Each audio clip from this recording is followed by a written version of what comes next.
Today I'm going to discuss about one thing that is very, very important to me.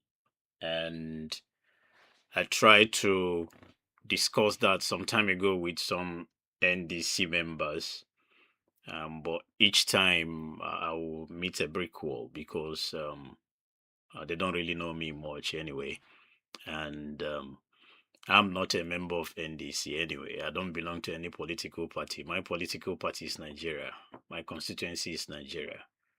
I follow Peter Obi because I believe that is the answer for now until we have another alternative. Um, so today I'm going to tell you what is going on between Christendom and APC and in extension Tinubu. In today's politics, Nigerian APC and Tinubu believe that church is Peter Obi's base. Yes, church is Peter Obi's base. Christians is Peter Obi's base. Then how do we capture him? How do we capture the church? So now they believe that pumping in money into churches will now make people to change their mind about Peter Obi and vote them, because they've tried City Boys, it's not working. They've tried to use propaganda, it's not working. One thing they don't know is that Igbos don't vote that way. If Igbos believe in you, they will vote for you irrespective of where you come from. That is Igbos for you. They did that to Atiku. They did that to Obasanjo. They did that to late Musa Yar'Adua. That is what these people don't know. Igbo people vote integrity. Igbo people vote respect. Igbo people vote somebody they can really trust. Even when most of them disappoint them at times. But no Igbo man, no matter how much you pump into Igbo land and churches in Igbo land, no Igbo man or woman will vote for APC, no matter. When it comes to presidency, that is what I'm talking about. When it comes to presidency, do free and fair election, even the governors will lose.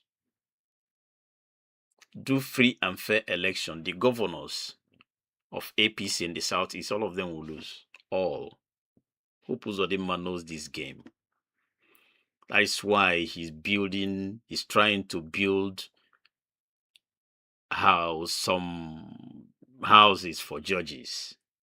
He wants to replicate what Wike did in Abuja, in Imo State, because he's leaving.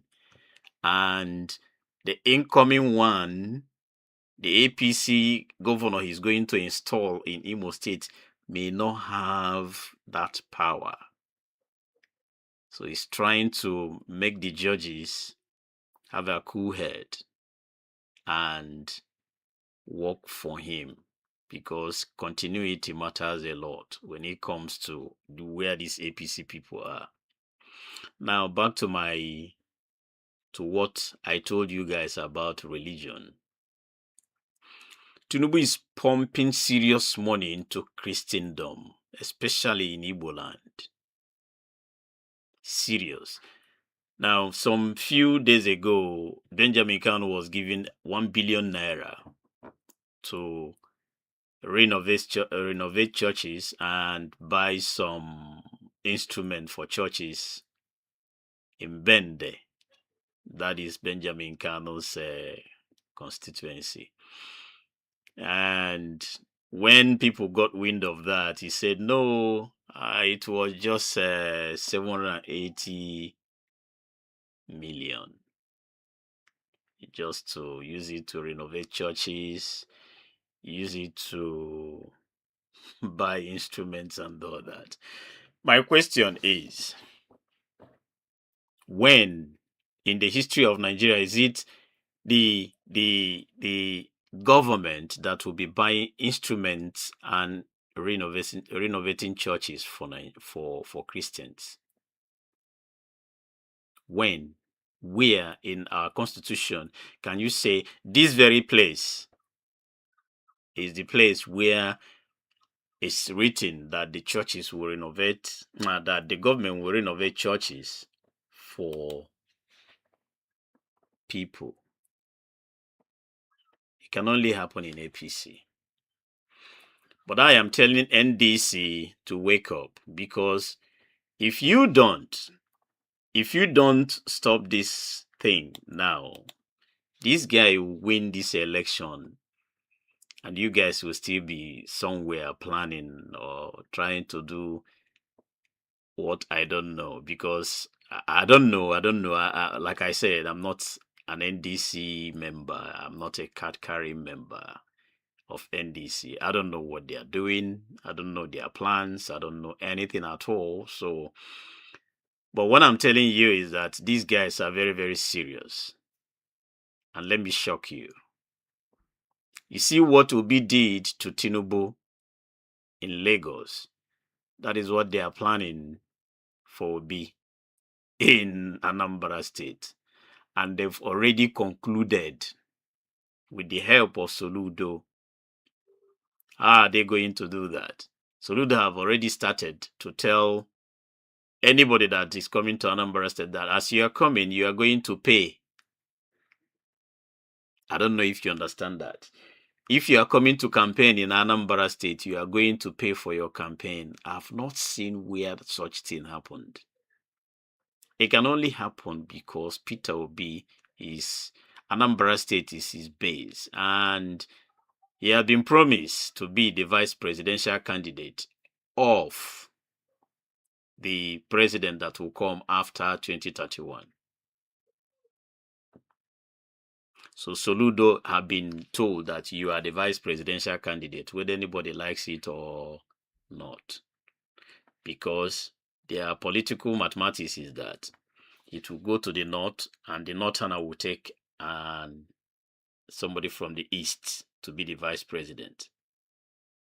That is the arrangement. Then after that, the person will not contest. The person from the southeast will not contest for the president. If they win, will not contest for the president. Then a Yoruba man will now be the vice. That's the calculation.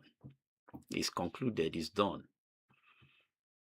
But what I'm telling Christians in Igbo land is to be careful, because these plans that Tinubu is trying to execute now, they are going to use it to gaslight Christians. They are going to use it against Christians.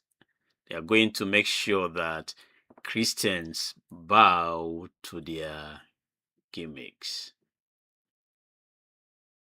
I believe that if we start on time to hit these people below belt, they will start this madness. We are waiting for them in the north. Seriously, we are waiting for them. And we want them to come to tell us that one thing or the other is. In fact, they cannot even campaign in the north as it stands now. I am sure of Taraba. I am sure of Nasarawa. I am sure of Benue. These three states, they are waiting for Plateau. I am very sure. They are waiting for him to come to tell them to vote for him again. The people you cannot visit when they were in turmoil. You waited at the airport. Then it's campaign time. You want to come to the stadium to tell them to vote for you. Where that one happened? It's not going to happen, and they are waiting for you. These guys are in IDP camps, and all you do is to tell them to vote for you. Vote for you for what? Who are you for them to vote for you? They are not going to vote for you, and they will not allow you to come and pummel them into, coerce them into voting for you. The Hausas are not like any other tribe in Nigeria. They know exactly what they are looking for. The Hausas believe 100% in the government. So if the government is not performing, you see an Hausa man revolting, because they believe that government is supposed to take care of them. And now that Tinubu don't want to take care of them, they will revolt. And they will show you when it comes to 2027. You will see live and direct. So I am calling on Igbo people to really wake up and collect the money. Yes, collect the money. The churches should collect the money because the money belongs to you. But when it comes to election time, you guys should show him the back door. All he's doing now is exactly what Jonathan did and failed. Everything he's doing now, Jonathan was pumping money in the north, in the south, not much in the east and south because he believed that he has already captured those areas, but they still showed him love. He failed. He failed. So what I'm saying, or what I'm trying to let everybody know, is that this system has been rigged. It's rigged from day one, and I wouldn't like anybody, when I mean anybody, to say I wasn't told, I was not aware. Now you are aware that these guys are deadlier, very, very deadlier than you know. And they are working hard. They are working very, very hard to capture 2027. All I see in all this opposition is attacking themselves, going from place to place, giving lectures, and waiting for manna to fall from heaven. I don't know. Like I said, I don't know what you guys are doing anyway. But these APC guys and Tinubu, they are not pretending. They rigging. They want to rig in 2027. In 2023, that one they learn. That one they learn. I'm not seeing any serious opposition member attacking Amukpito. I'm not seeing anybody talking about Amukpito at all. In fact, that matter don't die. I'm not seeing any opposition talking about all these 3 television stations that are now APC sub party. The channels TVC and Arise.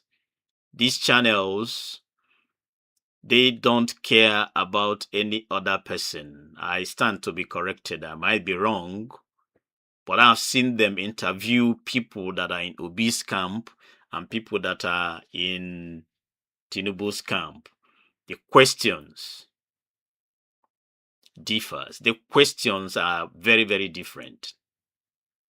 They are very meticulous when it comes to asking people from APC.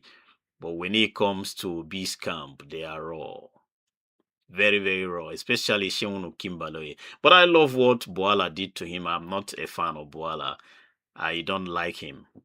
That's the truth. And I believe he doesn't like people like us too. So, but I love what he did to Sheunu Kimbaloye today. He pushed back. He made Sheunu Kimbaloye look very stupid as a journalist. I was ashamed of him this evening when I watched that. And I believe that people that watched that interview with Boala will be laughing Sheunu Kimbaloye. I told him, I said, one day you will mess yourself up. All these things here, any dog and fowl you bring on channels, you say, Peter will be this, Peter will be that. That is not journalism. Journalism taught us a whole lot of things. Journalism taught us to be civil. Journalism taught us to know exactly what to do and how to do it. Journalism is not something you do and you'll be very biased. Shenwo Kimberley is very biased. I understand that. I understand everything that is going because almost all their staff, they are working for Tinubu. Almost all of them. They are working in Tinubu's government. So I don't expect anything less from him. But you don't really try to make the whole thing to be obvious. Even when a madman can easily see that is what you do. But I love what Boala did to him this evening. Anyway, that's not why I'm here. What I'm trying to let NDC and Peter Obi and Christians in the East to understand is that there is a game plan for them to renovate your churches. That is bribery. Whether you like it or not, the plan is on. Secondly, they want to make sure that Peter Obi loses Anambra to send the message that, yeah, people have rejected him. If he can lose Anambra, how is he going to win other states? That is what they are preparing now, to make sure that Peter Obi loses Anambra and loses it in a very shameful way, so that there is no way he can go to court to challenge the outcome, because they will say he lost Anambra. So if he lost Anambra, why will he win other areas? That is what is going on. Whatever thing you want to do with the information, it's up to you. It's up to you, Nigerians. Whatever thing you want to do with the information I'm giving you, like I will always tell anybody, my duty is to give you the information. Your duty is to accept it, or you discard it. It's up to you. Believe me, you don't owe me anything. I don't owe you anything. My duty as a journalist is to bring the information to you, and whatever thing you like to do with the information, it's up to you. Please subscribe to my YouTube channel at the Hyacinth Network, on Instagram at the Hyacinth Network, and on Facebook at Hyacinth Network. Thank you for listening to me. May God bless you, and may God